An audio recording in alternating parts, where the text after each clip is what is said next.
Uma satisfação novamente aqui no nosso quadro de saúde, dentro do programa Economia e Desenvolvimento.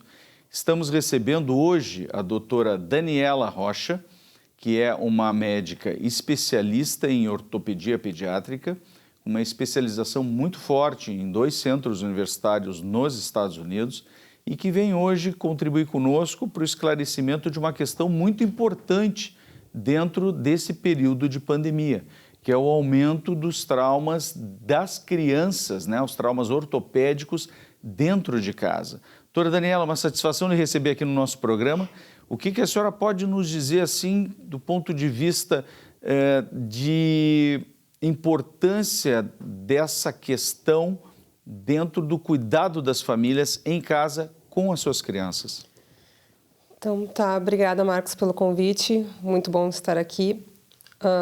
A gente notou nesse ano de pandemia uma mudança do comportamento das famílias e de toda a sociedade pelas medidas de lockdown impostas. E isso mudou um pouco a distribuição, né, do mecanismo de fratura nas crianças. Então, assim, a maioria dos traumas ocorreu em casa ou em brincadeiras que as crianças fariam sozinhas, né? E isso alterou bastante. Então, assim, a gente recebia uma proporção muito grande de traumas em casa. Essa foi a grande mudança. E dentro dessa percepção desse volume de traumatismos das crianças em casa, doutora Daniela, a gravidade disso, porque muitas vezes quando a gente pensa num trauma ósseo, né, em criança, a gente pensa como em adulto, né? Fraturas que possam, inclusive, causar dano em músculo, em vasos sanguíneos, dando realmente quadros mais sérios. Mas na criança isso é comum acontecer ou o quadro tende a ser um pouco mais leve? Como é que a senhora percebe isso? De maneira geral, a fratura na criança, olhando todas as fraturas, né, elas são mais leves do que nos adultos, porque os traumas de alta energia são mais reservados a adultos ou adolescentes. Nas crianças, então, quando o lockdown foi estabelecido e os traumas foram traumas de baixa energia em casa ou ao redor de casa, nas brincadeiras na rua, as fraturas de alta energia saíram, né, da estatística. Quando a gente fala dessas fraturas de alta energia, doutora Daniela, seria aquelas fraturas decorrentes de acidentes de carro, acidentes violentos, de carro, assim? Ou esportes de maior contato, né? São fraturas de alta, assim, de uma energia maior, com deslocamentos maiores. E isso acabou não acontecendo tanto, de maneira geral, na pandemia. Então, são fraturas assim, que a grande maioria das vezes se consegue tratar de maneira conservadora, mas a avaliação do ortopedista é importante para determinar, porque algumas fraturas, particularmente, ainda assim necessitam tratamento cirúrgico.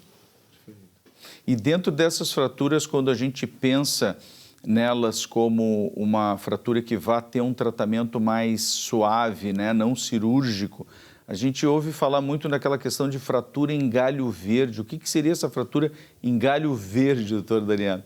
Numa linguagem mais simples.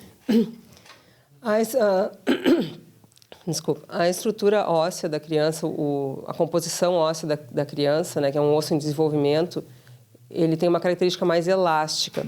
Então, num trauma em adulto, onde o osso já é uma estrutura bastante rígida, ele quebra, né? Para dizer assim, ele quebra. Como se fosse um galho seco. Exatamente. Que quebrasse, né? Perfeito. E na criança, muitas vezes, a gente nem vê a linha de fratura, a gente vê a deformidade.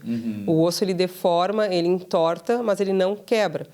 Então, e para quem não tem prática em ler essas radiografias e essas imagens, muitas vezes não percebe a fratura, mas ela está ali.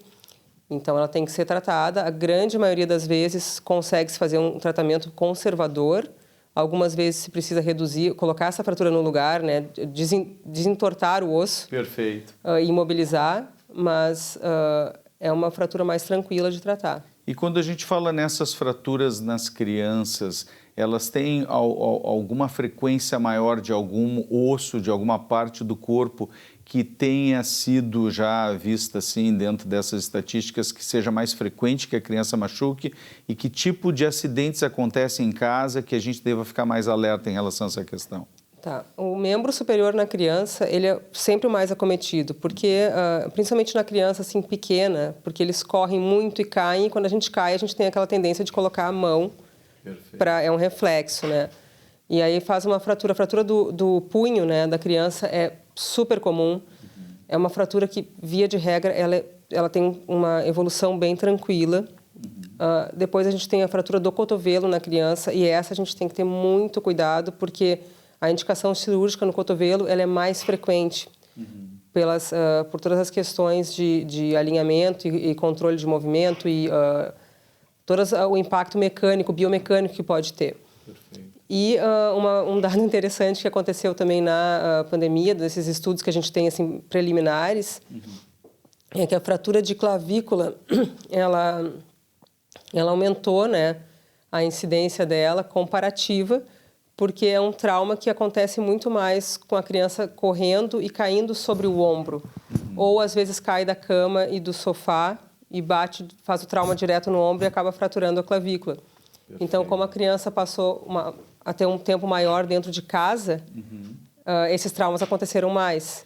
Então, alguns centros estão reportando isso, né? Que tem um aumento dessa fratura, que é uma fratura também em criança, na grande maioria das vezes, tranquila, né? De tratar.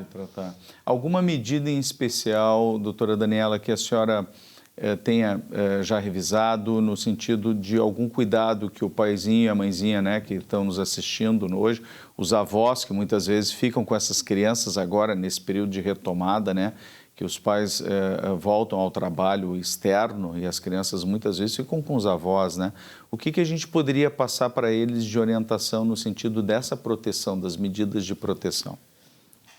Acho que, primeiro, né, é difícil a gente controlar uma criança dentro de casa, né? Eu acho que quem lida com criança sabe, mas algumas coisas, como, por exemplo, a grade de proteção na cama, não deixar uma criança desassistida subir escada e descer a escada sozinha sem ter a grade de proteção, porque a gente fecha o olho e a criança está em outro lugar, né? Eles são muito rápidos.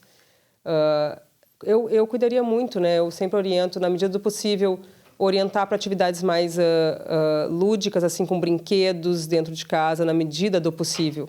Perfeito. E essas grades de proteção e de escadas, redes de proteção também são importantes. Perfeito. Manter um ambiente realmente seguro, entendendo muitas vezes a questão. Ontem teve uma reportagem importante no canal de TV que mostrava o aumento dos acidentes das crianças com queimaduras, doutora Daniela. Sim. Muito interessante, porque de fato muitas crianças ficando em casa acabam indo para a cozinha, que é um ambiente perigoso por essência, né? Então, as queimaduras aumentando em crianças nesse período. Doutora Daniela, uma outra questão que parece que tem aumentado também é a queixa de jovens, né, de adolescentes, em relação à questão de alguns problemas ortopédicos relacionados ao estudo dessas crianças, né, desses adolescentes, por ficarem horas ali sentadinhos, né, na frente do computador. Como é que a senhora tem visto isso do ponto de vista ortopédico e pediátrico? Então, num dia assim, na rotina da ortopedia pediátrica, não é a queixa mais comum como na ortopedia adulta, que tem bastante, essas queixas de lombalgia ou situações assim de dores na coluna ou dores articulares relacionadas à postura.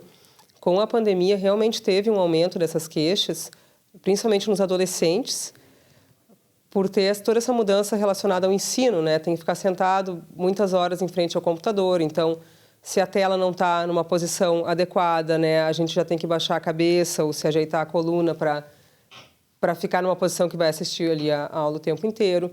E não só a parte da postura, eu acho que tem uma outra parte que a gente está negligenciando um pouco, que essas crianças não estão fazendo atividades físicas. Perfeito. Então, o condicionamento muscular, né, o alongamento, né, das tuas articulações, tudo, elas têm um papel muito importante em toda a tua estabilidade, né? Assim como um aparelho locomotor. E se tu negligencias, né, essa parte, não por vontade própria, mas pela situação imposta, isso também contribui, né, para essa sensação de mal-estar ou de dor, né? Mas lembrando sempre que lombalgia em criança sempre tem que ser avaliado, porque justamente não é frequente, a gente acredita que seja por causa da pandemia. Tem um fator importante, mas ela tem sempre que ser avaliado porque existem outras situações de alerta que a gente tem que investigar para ver se não tem nada diferente disso acontecendo. Não assumir que isso seja, é porque ele está na frente do computador o dia inteiro. Perfeito. Entender que essa redução da mobilidade pode contribuir para isso, mas também podem ter outras doenças por trás dessa questão, né, doutora Daniela? Doutora Daniela, nós estamos nos encaminhando para o final do programa. Foi uma satisfação realmente muito grande lhe receber aqui hoje e gostaríamos também só de alguma posição final, alguma palavra final sobre a questão do retorno às atividades. Como a gente já sabe que essas crianças agora devem estar voltando às aulas, né, e tudo mais, algum alerta especial para a questão do trauma na criança? O retorno da criança pequena à atividade, a gente não consegue fazer nenhum tipo de recomendação, né? A não ser os cuidados que tinham antes da pandemia, né? A gente solicita que a criança não seja submetida a atividades físicas intensas, né, e repetitivas, que seja uma situação lúdica. Perfeito. Mas para o adolescente, quando ele voltar à prática esportiva, é interessante observar o condicionamento muscular dessa criança, porque ele vai voltar de uma situação de muito tempo sem atividade, mas ele está com vontade de voltar, né, ele ou ela, e eles vão entrar nessa atividade de novo com muita sede. Muita sede ao pote. Então, verdade. assim, isso pode, né, a gente vai saber disso lá na frente, mas isso pode trazer também um aumento de lesões. Então, Perfeito. Alongamento, né, um retorno gradual aos esportes. Isso são as medidas mais importantes nesse momento. Uma boa orientação especializada, né? Tanto 100%. do médico quanto do treinador físico. O treinador Perfeito. físico, exatamente. Foi uma satisfação, doutora Daniela, mais uma vez lhe receber aqui no nosso programa Economia e Desenvolvimento, dentro do nosso quadro de saúde, e nos encontramos no nosso próximo evento aqui.